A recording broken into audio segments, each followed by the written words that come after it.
Hello beautiful bookish people, my name is Hannah and today we are doing a reading vlog. Yep, that's me. The theme of this reading vlog is actually very special and near and dear to my heart because we are seeing if old YA books have aged well. Wow. So our first contestant of the day of the reading vlog is Beautiful Creatures by two authors that I don't remember the name of. Whoa. But if you are at all new to this channel, you may have recognized that this is not the normal filming area. What? Crazy. That is right, it's because today we are actually cat sitting for my friend Raviv. So I thought this would be a great opportunity. I'm gonna have access to an apartment. Basically all my schoolwork is done. So we're just gonna sit, read, and pet cats. Am I allergic? Slightly. So we're gonna be on a lot of pain medication, which is gonna be a great reading vlog. That is Merlin. But on that note, let's just see if Beautiful Creatures has aged well. That is the question of the vlog. That is what we're going to be doing today. And if we're lucky, if I finish it early, maybe we'll do another. Who knows? I'm going crazy out here. And I haven't even had one painkiller. Good morning, Mama. Is the next day. And I feel like I can finally give you a proper update because we've gotten more in. Beautiful Creatures is about a small southern town where a beautiful young pale girl, very reminiscent to Twilight, comes into town. What I am bummed about, and nobody told me, is that Beautiful Creatures includes dream communication. Now, if y'all had told me that in 2012, I would have been on it. Oh my gosh. Am I going through puberty? No, it's just early in the morning. So our main protagonist, Ethan, has like dreams about this mysterious new pale girl. Why they feel they have to emphasize them being pale, I will never know. So the new girl comes into town and lives with the small southern town's Boo Radley, according to Ethan. He's the town's shut-in, nobody hears from him, but he is apparently rich.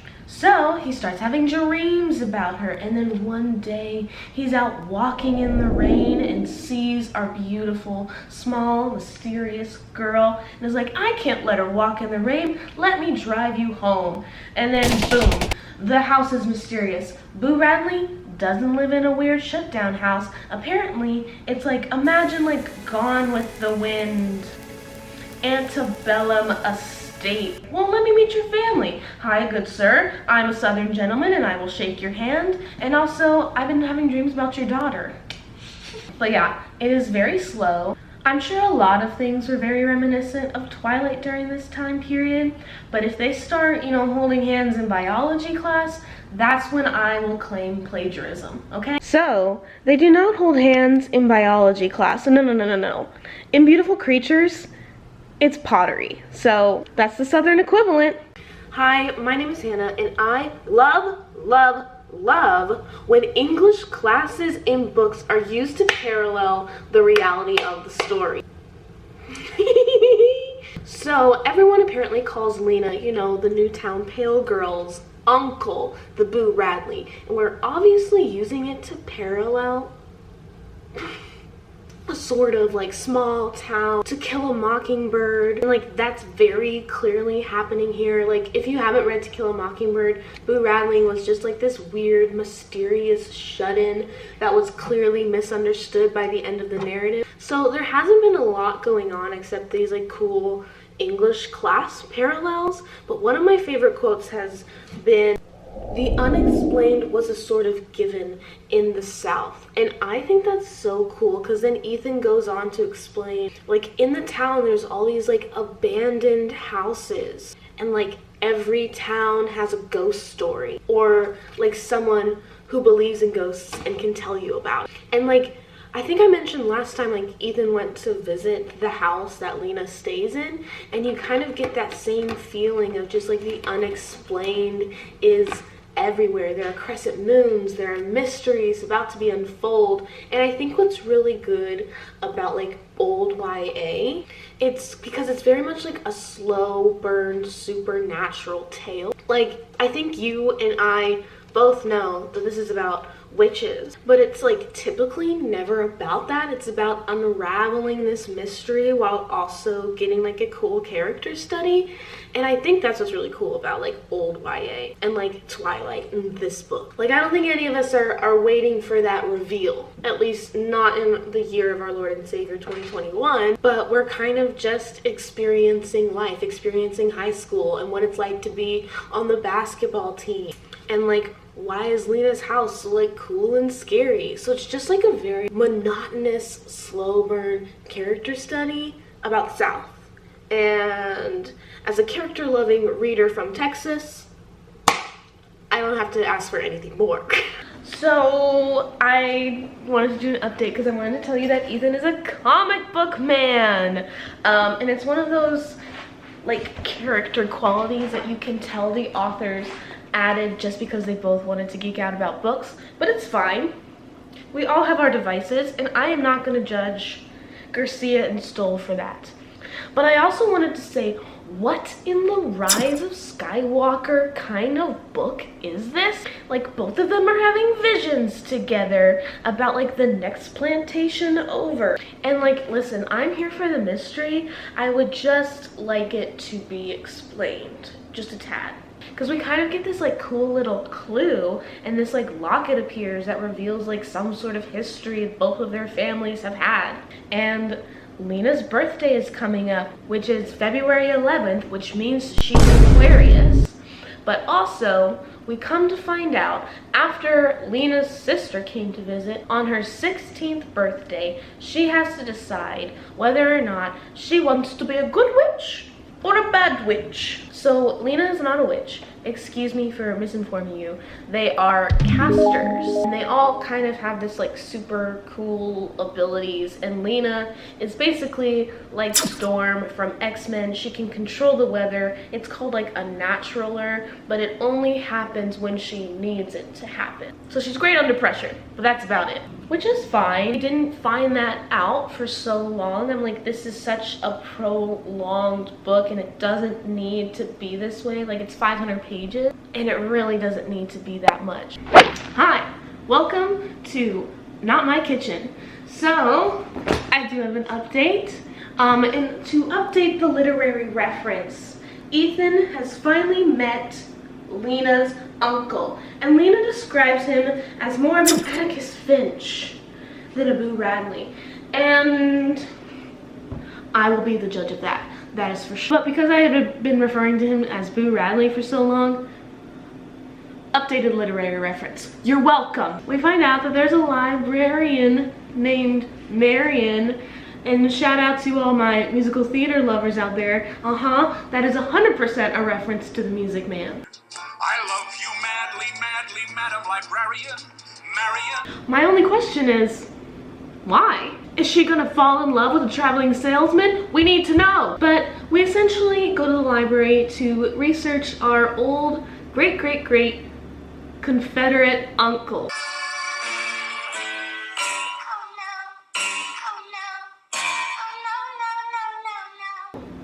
Yeah. Listen, I understand copying Twilight, but you know, sometimes you gotta say no.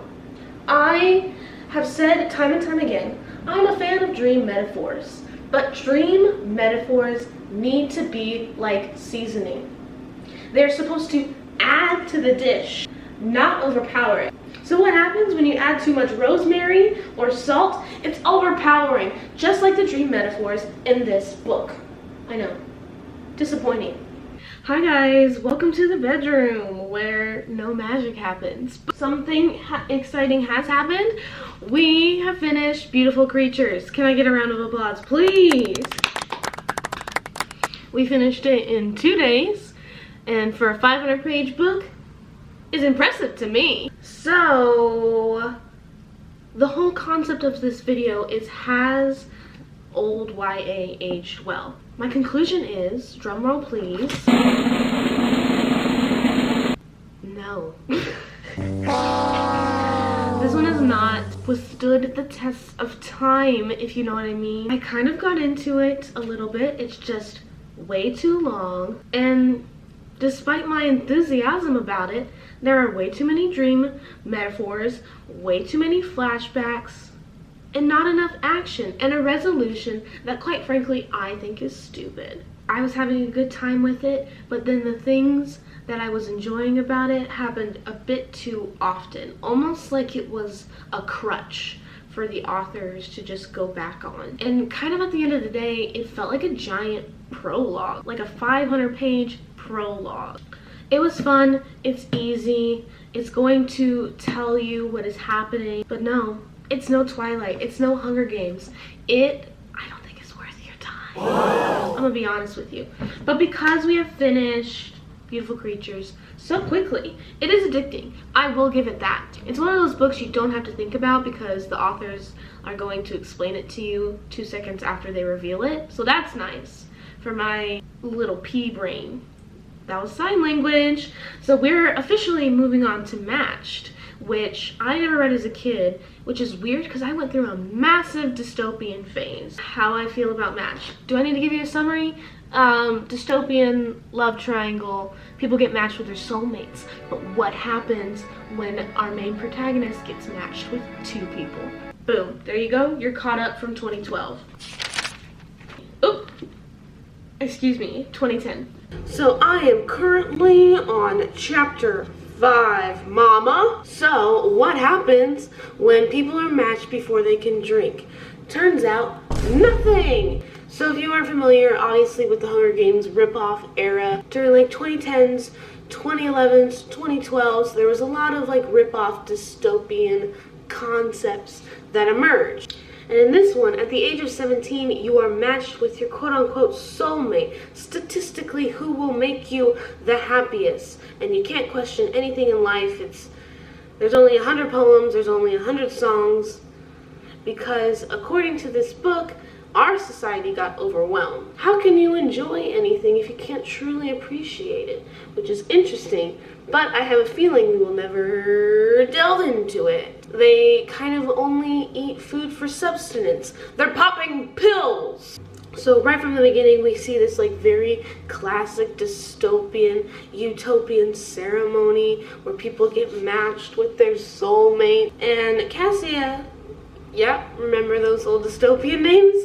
Gets matched with her best friend, Xander. The only problem is she's never thought about Xander that way. But after only being 5 chapters in, I can tell you that this is like towards the lower end of YA. Like, I would almost be pressed to call this something for middle schoolers. In fact, I think middle schoolers could get like a lot out of it. It's like simplistic language, straightforward. There's like a mention to green in the first couple chapters, and I'm imagining a middle school teacher being like, okay, but what does that mean?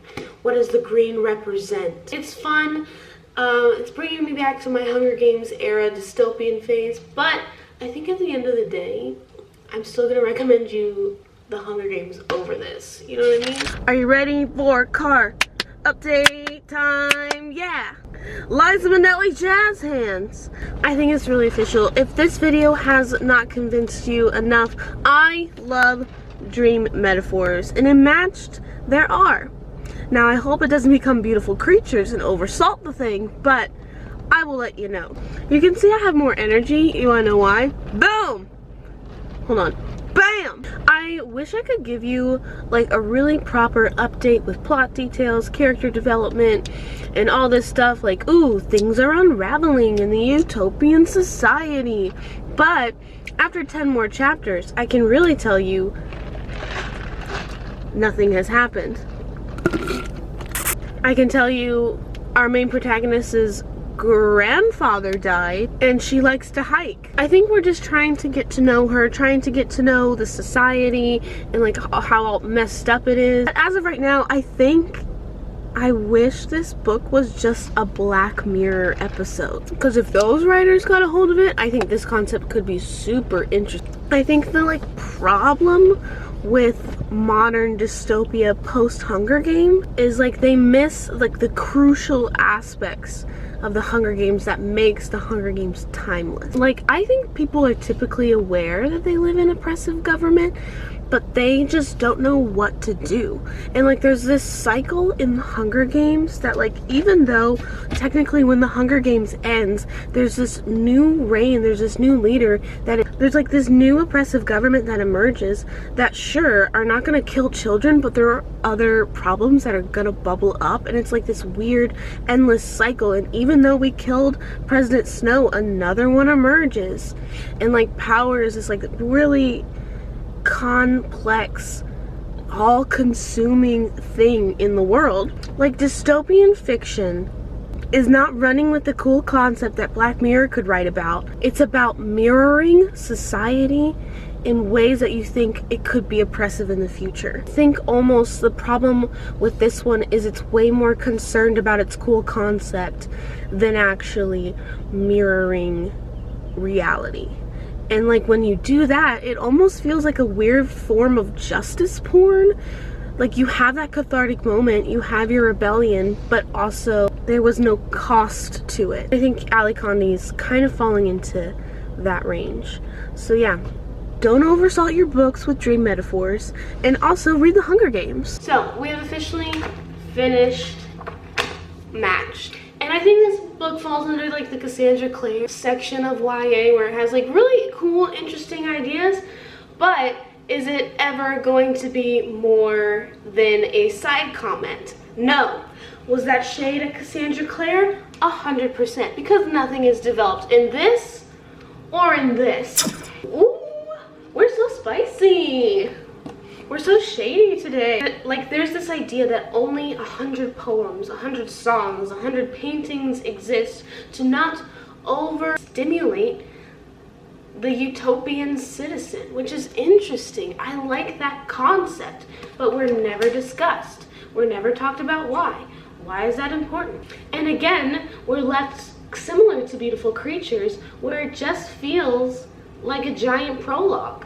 It also falls into that very classic YA trap of caring just a little too much about its romance. And like if you wanted to write a romance, go for it. But think about its purpose before you put it in a dystopian, you know? Yes, I think this would be good for middle schoolers if they wanted to, if a middle school teacher wanted to teach about dystopians for the first time. But aside from that, did it age well? Drum roll again.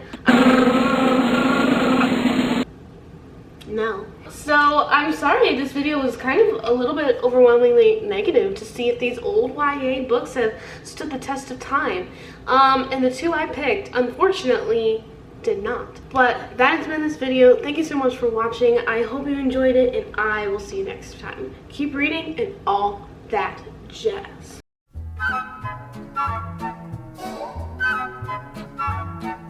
I forget this is an apartment complex and I can't be loud. Wait, what? Next clip, bang, boom. Did you hear my knee crack? Ow. Wait, that didn't make sense. Cause like we kind of get this little cool little, what? Do you just want to come here and be cute? You're too late because my update is over.